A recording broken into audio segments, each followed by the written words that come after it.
Hello and welcome guys, it's Axie, and today we're going to review the games of KnightWonder, who is our Discord member. Now, if you want to be featured in the next episode, all you have to do is just send a replay of your gameplay in our Discord. There's going to be a link down in the description. All you have to do is just write a short description, the MMR that you're playing, and 3 to 5 replays of your recent game. So let's jump into the first game, but before we do that, let's hear from our sponsors. And the sponsor for this video is, of course, NFG Guild, the guild that I have been a part of for quite a while since I started my YouTube career, and they are releasing the first NFT on the guild. It is gonna be a fair mint on the 6th of December, as you can see, public release, and if you manage to get on the whitelist, it's gonna be on the 5th of December, 8 AM my time, so it's gonna be 7 AM UTC, I believe. But what are Chibis? Chibis are 8,888 carefully curated NFTs. Now, there's not going to be any more. There's only 8.8k releasing, and there's not going to be any more. So if you manage to get your hands on one, it can be very beneficial, as it is a utility token. The NFTs will provide you with a unique membership to the NFG ecosystem, and then if you hold one, you will get a seat in the limited VIP club, which will provide you with some revenue through holding that NFT. You can see right here, that's how the ecosystem is going to look like. If you have the attribute 3 Chibi, you will get 40% of the revenue share per month. Obviously, that's spread between all of the holders. And then if you get attribute 1 GB, you will get 10% floor buyback. And then attribute 2 GB is 5% royalty share. And they have a very extensive roadmap ahead of them. It's not just a random NFT project. They will be doing initial token dev, and they also will be doing token audits, which is actually quite rare for NFTs that are releasing. But the one thing that I want to point out right here is they want to deploy 1,000 scholars in Q4 and then 1.5k scholars in Q1 2022, and that's because of this NFT releasing. All of the money made from the NFT will be put into scholars from the guild, and they will carefully choose the scholars and select them, and that way you will be making money from holding that NFT because of the royalty share if you are a holder. So that's the plan for the guild. It is closely affiliated with Axie Infinity. They want to provide scholars for Axie Infinity, but not limited to Axie Infinity. It will be different play to earn games if they feel like they have good ROI. We have also partnered with LP's Battle as well as BetU, so we can check those two partners out on the website, which is going to be linked to the description. And just remember that it is a mint date on the 6th of December at 7 AM UTC on the Ethereum chain. So let's get into the first game. We're gonna try and go through 3 to 5 games of KnightWonder, and we will also go through the team costs. Now, he is running the team on the right, which is a Beefinator in the mid lane. Let's go through the teams. Right at the front lane, what he has is a beach plant that has serious beach sandal and a yam. Why would you go for a sandal? It's the very high shield, but also highly offensive card that deals extra damage into a plant, and most of your games you're gonna be facing a plant right at the front lane. So going for a sandal, Buzz or Garish Worm. Garish Worm not really anymore, but Buzz, Scarab and Sandal are going to be the good choices. In the mid lane, what he has is a classic Beefinator with 50 speed, and Beefinator consists of a Chomp, Kaku, Nile Strike and Allergic. Unfortunately, all of these cards were nerfed in Season 19. All of those had a little bit of a nerf, but that's still fine. And right at the back, what he has is a Pliers Aqua. Now, Pliers is the highest speed, the Aqua is the highest speed of this team, so he always will be going first, and therefore the Pliers are gonna deal 30% more damage to shielded targets, so we can make use of that. And he's facing a pretty standard juggling ball grass snake team. In the first round, he goes for Risky Fish on its own. He doesn't want to leave any energy for his enemy to steal, and as you can see, he did use a Sirius, but he didn't get any energy. And the Sandal deals 131 damage into a plant, so that's very, very high damage. Nothing from a plant on the back side will deal that damage. Like the highest damage card you have is like what Watering Can or something like that, like 50-60 damage. It's not going to be enough. Now he goes for the beach. The crit is good, but it's not like game changing. It deals 60 damage more. It's not gonna do that much. And now he goes for Nemo and Risky Fish. Doesn't really matter what order you go for. He did kind of waste the attack plus, but he didn't have Pliers to use it on, so it doesn't really matter. And he's gonna go for another Sirius and Sandal. It's very good play. He manages to get maximum value from his Sirius, whereas his opponent didn't. Now his opponent is sitting on 2 energy, which is very, very disappointing. He didn't deal that much damage into the Beefinator. He's not going to deal that much damage into the Aqua, as juggling balls deal less damage in into an aqua. But one thing that I want to mention here is that with the change of the skill factor in the Axies, having juggling balls on a dusk is actually very inefficient, because juggling balls obviously strike 3 times and you want to have the highest skill. So having 27 skill on a dusk on juggling balls is just not going to be good enough. I'm assuming that this player has this team left over from last season and he doesn't have the money to change it, so that's why he's still playing it. It's still 1900 MMR, so that's good enough. Now KnightWonder is going to go for a Chomp and for Thorny, which is going to deal extra damage on the stun, and that is going to be enough to take out the mid lane Poison Dusk. Now the Wing Shot together with the double Grass Snake and Juggling Balls, you can see that the Juggling Balls into a Beefinator deal a nice bit of damage, 48. If that was from an Aqua, that would be like 50, 51, so we can see that that does add up based on the skill factor. He does have another Wing Shot, and all KnightWonder is doing is just saving up energy. Going for the Pliers, Risky Fish Pliers is gonna deal a crap ton of damage, like 300, 104, and now like 200 again, 158 actually, because he didn't have the shield anymore. But you can see 170, then 100, 150. Having just one Beast or Bug card on your Aqua can be very, very good, and having Pliers is probably the highest damage card that you can get on a Horn, and you still get the speed up benefit from the Goldfish. So very good game. 1 crit at the start of the game, nothing major. He did play very well around the series of his opponent as well as the series of his own to remain energy efficient. In the second game, KnightWonder is facing off versus the double anemone, double aqua team with a bird at the back that has hair, but this is the Goda variation, meaning that he can control the energy of the game. He goes for Pliers, Goldfish and a Sandal. Not sure I'm a fan of that, because you use all of your energy and he can just heal all of that back up. You can see he's going to go for triple anemone. Obviously a little bit lucky on the card draw that he's able to draw triple anemone, but you can't save energy because he has double Goda. So if you save up energy, you're just going to be dead. And now he goes for Pliers and the Yam again, and you can see it's round 2, you don't have any energy, and you also lost a lot of health on your plants. I'm not sure how he's going to be able to navigate this game into a win. Maybe it's just a loss.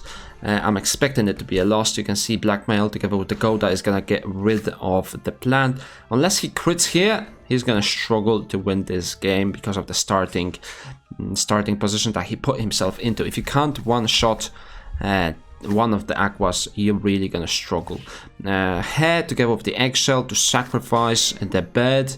All you want to do is just heal up the top aqua, and that's gonna be enough to win you the game. He goes for the Croc together with the Chomp on Cuckoo. Still not enough, 7 health left, and that top lane aqua does have 20 health left, but you can go for a single anemone together with the Nemo.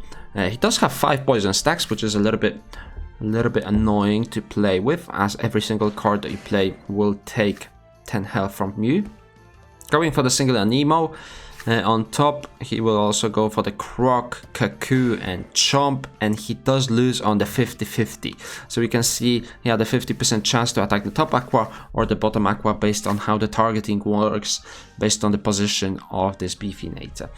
And now the hair, the Blackmail and the eggshell is going to be enough to get rid of this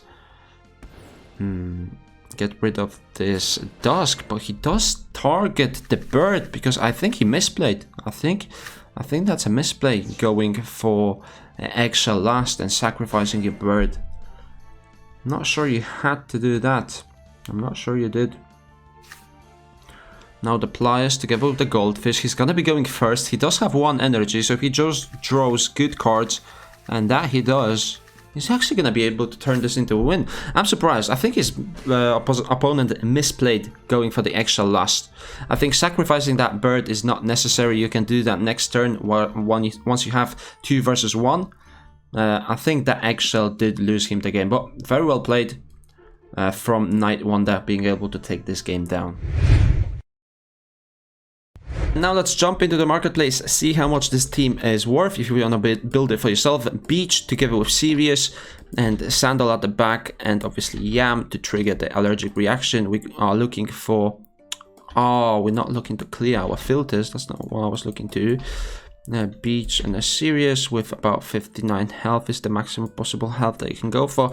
We are looking at $389, you can see it right here, and then the next one is $470. So quite a specific plant. There's not many of them in the marketplace, but that's the price that you are looking for if you want to get this plant. Now a Beefinator, I'm expecting it to be quite cheap, as they did get nerfed a lot in season 19, and also they were bred like crazy over the last couple of months. So Kaku, Tiny Turtle, allergic reaction, and right at the back what we have is a Croc with 50 speed. Obviously I'm gonna go for the highest possible speed, and that gives us $330 for the mid laner of Beefinator as a dusk. So that's the best one that we can get.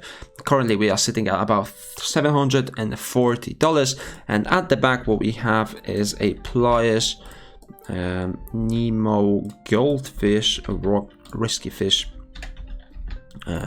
Aqua, that has, I believe, 55 speed. I think that's the highest that you can go with Pliers. 54 it is.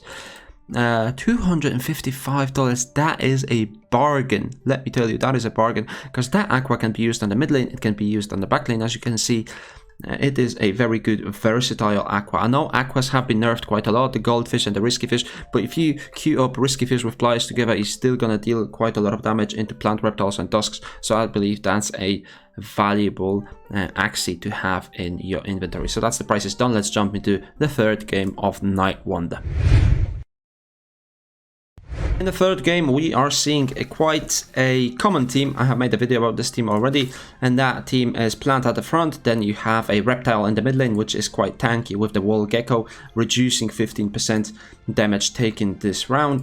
And you have a speedy mech at the back that usually has some energy generation or energy control cards, so you can stay energy efficient. I usually would go for Kotaro on the mid lane Reptile, so we can get even more of the energy, but I see that he has a leaf bug, so he doesn't really need to do that. Now first round, his opponent goes for as much damage as he can on this plant, which is nice. He does put KnightWonder plant to 170, but he does retaliate with Yam and Double Beach. Beach obviously dealing extra damage once you have lost that shield. Now his opponent goes for Rice and Imp again. I don't really see a point of doing that. First of all, you kill your plant. You didn't get any of his energy, as you knew he would be trying to finish your plant off, and you also go for a singular Imp without using the Ronin. So I think his opponent makes a very big mistake right here. Now he only has 2 energy, so he can't really queue up enough cards from his Reptile, and now with the Thorny as well as the Croc, you're not going to be able to finish him off, and he does finish you off with the Imp and then double Wall Gecko and Cerastes. I think leaving him on a stun would have actually been better, and you could queue up a lot of your cards next round, because you already seen him use Rice twice, so he wouldn't have that ready, and you didn't have to play scared when it comes to your energy. So maybe skipping round 4 would have been better than playing your cards. Now double Risky Fish together with Nemo is obviously going to be enough, and then with the Goldfish on standby you can finish off that mech. Quite a quick and easy game. I think the opponent with the Reptile and mech messed up quite a bit when it comes to the first couple of rounds using his mech cards. As the last game was a little bit short, let's jump into one more game for this episode, and what we are facing is a Bug and a Beast. Now quite high damage setup. You can see that the Beast has 340 health, the Bug has 380 compared to our team. He is running on a relatively low health. He does have the fish snack though, that's going to be a savior, but what we do have is a lot of damage coming from our opponent. He does have the Pliers, the Garish Worm, does have 1 discord, and then the back lane post-fight Beast is quite speedy with 45, and then Acro can speed himself up as well. First round they all go for damage. Ronin together with the post-fight and Axie and Acro is going to be enough to take down a plant. That's quite interesting, but his plant is also down to 151 health. I think going for double Tourney, is that good? I think it's fine. And now his opponent goes for Ronin, Axie, Acro, and post-fight again, just murdering the plant and the dusk within 3 rounds. That's quite interesting. Now the fish snack also crits. Going for Goldfish, Nemo, double Risky is the good combo. That's the combo that you want to go for, because you're obviously gonna get stunned from the fish snack. Now, the bug is left on 66 health, but what's important to point out here is that his beast already used a 4-card combo to clear the plant. He already used a 4-card combo to get rid of the dusk. So that means he is sitting on a lot of bug cards because the deck has not yet restarted. So he's not drawing cards to his beast. That means you are still fine in this 1v2 scenario. You are still fine because you can kill the bug and his beast will be either slower or he will be lacking cards, and he will definitely be slower because he didn't draw the acro as he already used it twice. So you can see he goes for double Nemo, double Pliers, leaving himself with the aqua cards, which deal extra damage into this beast, and that's the correct way to play it. Now all you really have to do is just queue up as many aqua cards as you can to finish that beast off. So well played from KnightWonder, reading that his beast will not have any cards as he already used them on the plant and the dusk, and realizing that this 1v2 scenario is still very much so winnable. So well played to KnightWonder. Thank you very much for sharing those replays with us. If you want to be featured on the next episode, all you have to do is send me those replays in the Discord with a little bit of a description and your MMR, and I might choose you for the next video. If you enjoyed it, make sure to give us a thumbs up. There's going to be links to my socials in the description. And subscribe to the YouTube channel as well, and I will see you in the next one.